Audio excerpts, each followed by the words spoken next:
What's up, geeks? Mythrandiel here. I've got a fresh stack for our poll this week, and it's shorter than usual, but we'll make it short and sweet this week. Starting with Stray Dogs, Dog Days from Fleeks. This is a extension of the very popular Stray Dogs series, sort of a horror suspense series with probably the worst villain ever introduced in comics ever, because not only is he a crazy serial killer, but he hurts dogs. So, like, step aside Thanos, step aside Darkseid. This guy is the worst guy ever.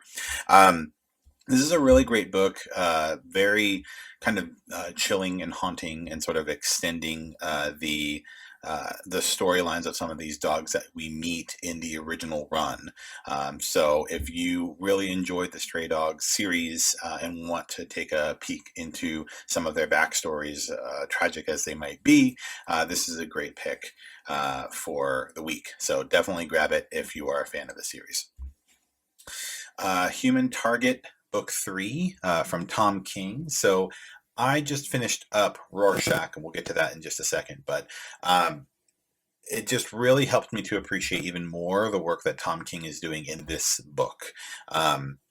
He really thrives in this sort of high-level mystery narrative.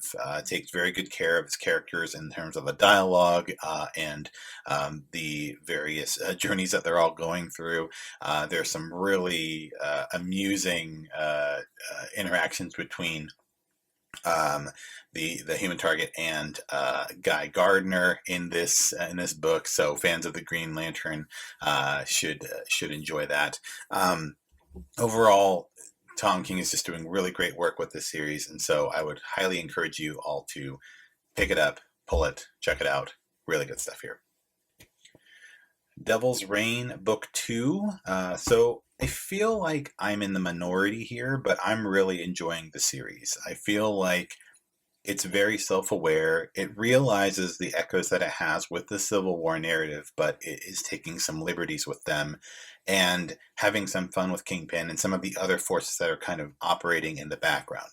So it's not necessarily just a Civil War redux. I know a lot of people are kind of reducing it to that. I think if you go into it with an open mind, there are a lot of characters, obviously, that everyone enjoys in this run, and so you can go into it, enjoy the art.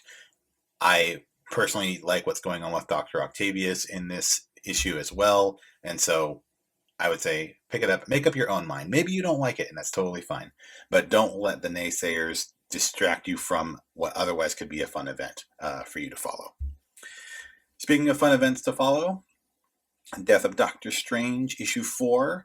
The grand mystery has been resolved, so Doctor Strange does come to the conclusion of the mystery part of things, and now it's sort of building up to the final showdown with the three mothers and their evil baby that wants to devour magic and just make life really difficult for all the heroes involved. So that's coming up in the next issue, but this issue did a really great job of kind of bringing those things all together. And I'm a sucker for Doctor Strange, so I kind of went into this assuming that I was going to enjoy the story, and I have been enjoying the story. So it's been a great one for me, pulling it. Last one is one that's been sort of chattered about a lot on social media, which is Timeless by Jed MacKay. I am a big fan of Jed MacKay and all the work that he's doing right now. And I've also been enjoying more of Kang's material as well. And so those two things kind of form together, give us this really interesting sort of one-shot adventure that gives us a preview of what's to come in the Marvel Universe and kind of vague allegories, some snapshots of what's to come, and a reveal on the last page of a pretty major hero that otherwise has kind of been in the background for some time and now apparently will be coming to the forefront again. So very exciting stuff. I really enjoyed the characterization of Kang in this issue, and it's just, it's good. It's good. And if you want to get a better idea of what's to come with Marvel in the coming year, you'll want to flip through Timeless and take a look at it. The Miss Minutes cover is pretty popular and a little pricey, but if that's something that's important to you, then definitely seek it out now.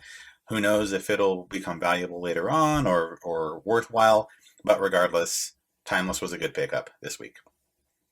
Couple background spotlights. So first off, Rorschach by Tom King. So this was a 12-issue maxi series from Mr. King on a mysterious assassination attempt against a presidential candidate by somebody dressed up as Rorschach, even though he has been dead for quite some time.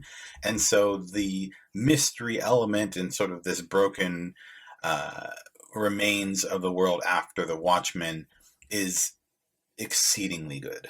Very, very good stuff. I actually picked these both up during the Barnes & Noble half-off sale, which hopefully some of you got to take advantage of. They were having a half-off of all hardcovers.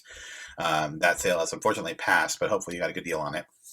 Regardless, this should definitely be in your collection if you enjoy The Watchmen and or you enjoy good mystery narratives with just really intelligent, high-level writing, great art.